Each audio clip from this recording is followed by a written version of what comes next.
guys, welcome back to my channel, the best place to be wherever you are on your wealth journey right now. Today I want to talk about how to deal with trolls, and I'm not talking about the cute trolls that most of us grew up with the hair. I'm talking about the kind of foldy roll type troll, the under the bridge type troll that pops out when you least expect it and terrorises us all on the internet. And at some point most of us will come across these kinds of people. Now you may remember that last week's video I made was all about the third SICE grant, which is the Self-Employed Income Support Scheme grant. And I spent a lot of time researching exactly what it was, who would benefit from it this time round, and exactly all the implications of it. Now, as you guys know, I'm always very careful when I'm researching the material for my videos because I like to get things right, and it does take me a good few hours at least to get all the information together. It drives me absolutely nuts if things aren't accurate. Now I will say as well that it takes quite a long time to make a video. Often people say to me, oh well, you make videos are only about 10 to 15 minutes long, so surely that means that it only takes 10 to 15 minutes to actually make the video. No, it takes a lot longer than that, and actually because I love you guys I'm going to give you a bit of a behind the scenes and show you how I do this. And I will say as well that this week I reached 400 subscribers, so I'm hugely grateful to all of you who have subscribed and keep coming back and watching my videos, so thank you so much for that. So here's my little behind the scenes before I make my points about trolls. First, I have to research my videos, which depending on the topic I may just know off the top of my head, or it might be something that I want to do a bit more research into, just to make sure that my T's are dotted and my I's are crossed. Then I have to script it. Now believe it or not, I write everything down before I present it to camera, because I'm well known for going off-piste, down the rabbit hole, never to return, and if unchecked, before we know it, we're left wondering whether we should take the red pill or the blue pill, because of course there is no spoon. So the script keeps me on track, and once I've scripted it I then have to present it to the camera like I'm doing right now.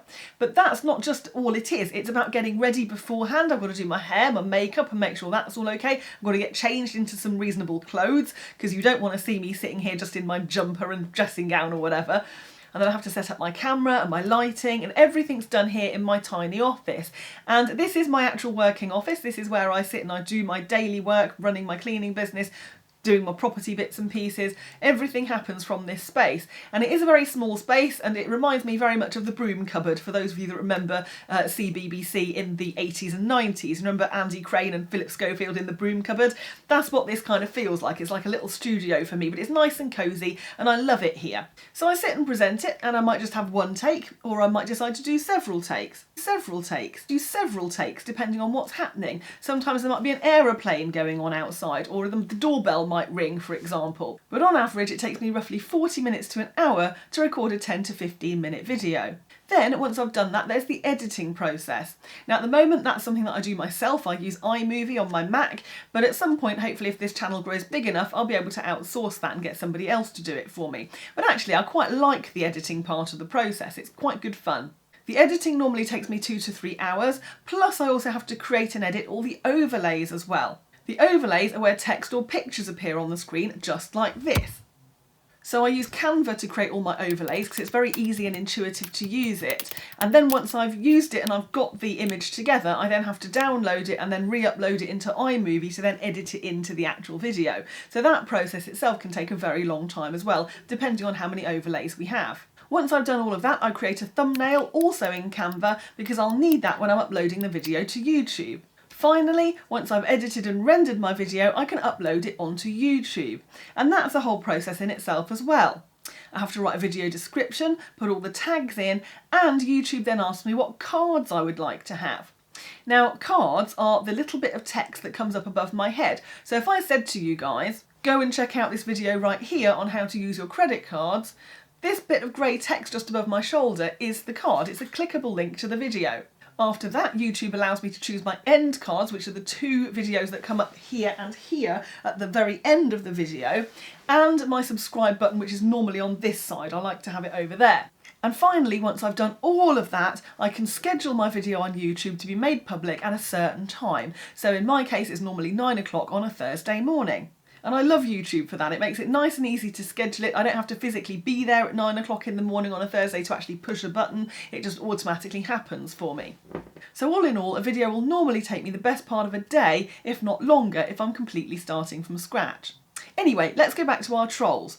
So last week I recorded all of my video on Wednesday. I sat down on Wednesday morning, I scripted it all, I went through the whole process that I've just described, ready for Thursday morning. So I uploaded it and I scheduled it and it was all ready to go. In the video, I said that the SICE grant this time round would be 55% of your average net trading profits over a 3-month period, which on the Wednesday, when I actually recorded the video, was fact. And I'd spent all day sitting there looking at the .gov website, making sure that everything was correct that I'd done.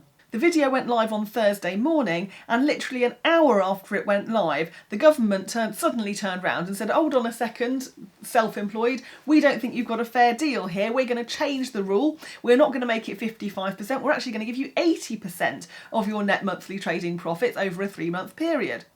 So happy days. This is really good stuff for us as self-employed people. You know, that's a definite win as long as we're eligible for the SICE grant. However, I've now uploaded the video, and although I'm really happy about the 80% thing, I'm actually really dismayed because a lot of the information in the video I've produced is now wrong. One thing about the YouTube algorithm is that you don't want to be taking videos down once you've already posted them up. Consistency is key when it comes to YouTube, and also if you take a video down, you lose all the views that it's already accumulated, which for a small channel like mine is really important.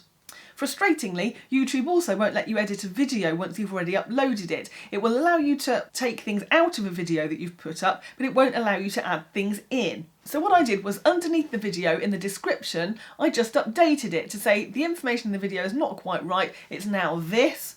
And I also put a pinned comment as well. So underneath every single one of my videos, you'll find a pinned comment from me. And it said last week, by the way, the facts have now changed, the government have changed the rules, and this is what the new rules are. But even despite that, despite changing the description and pinning a comment as well, I still had a weird inkling that a couple of trolls might come along and say, hold on a second, you've got the information wrong, Olivia. Because trolls love it when you get stuff wrong. They circle around it like moths to a flame. It is absolutely the bread and butter of their existence. They love it. They sit there waiting for you to trip up so they can say, see, I told you you're rubbish, you don't know what you're talking about. And sure enough, over the weekend, I got this fantastic comment. Don't waste your time watching this video, its information is incorrect and out of date. Brilliant. Now, I'm not going to name and shame the troll, but obviously there is quite a bit to talk about here. Firstly, when I saw this, all I really wanted to do was just go and sit and cry underneath my desk because it's like all that work and then somebody posts that. And of course, those kinds of feelings are perfectly normal, and actually that's kind of what the trolls want you to feel. They want to belittle you, to make themselves feel a lot better, but to make you feel quite small. And they'll trigger all kinds of emotions, particularly it'll be things like sadness, anger, fear, self-doubt, all of that kind of stuff. And you'll just be there thinking, oh, you know, and if you're anything like me as well, you might even try and beat yourself up about it and say, well, what could I have done better? Could I have changed anything or made anything slightly different for that not to have happened? So I will say it's perfectly normal to feel feelings about the things that the trolls are telling you. But what you need to remember is that you need to take a step back from it, because while you're in the emotions and in the feelings, it's very, very difficult to kind of work out what exactly you're going to do next. So the best thing to do is just to step away completely.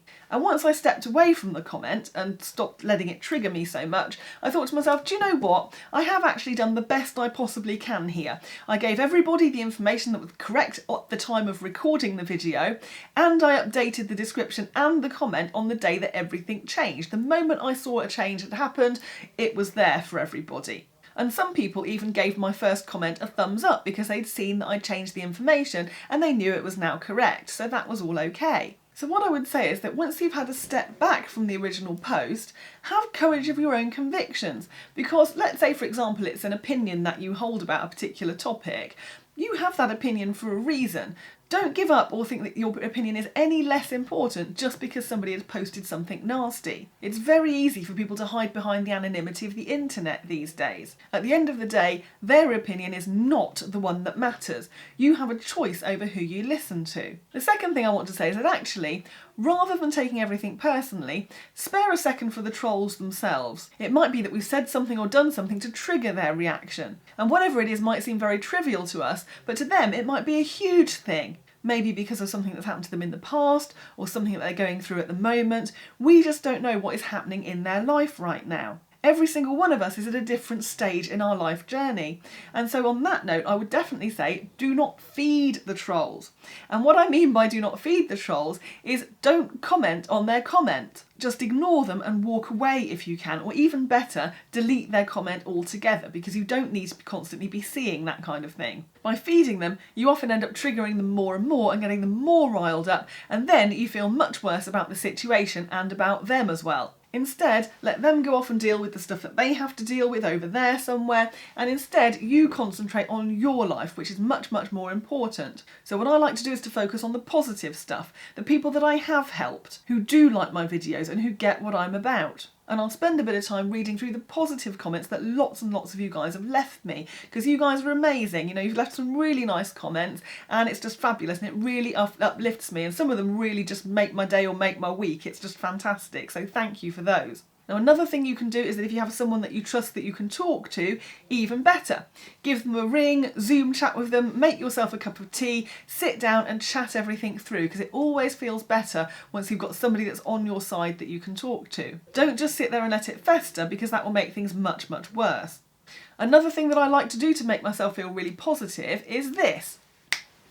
I keep all of my old thank you cards. Now, these are all obviously from people in real life, and it just reminds me that even in some of the darkest times for me, there are still people out there that appreciate the things that I've done and the ways that I've helped them. So I do hope you found this video useful today, guys. It's all common sense, really. Do let me know in the comments underneath this video whether you have enjoyed this video. Also, have a watch of these two videos up next, because they will help with your wealth journey, and these are the end cards I was telling you about. Also, subscribe to the channel if you haven't done that yet as well.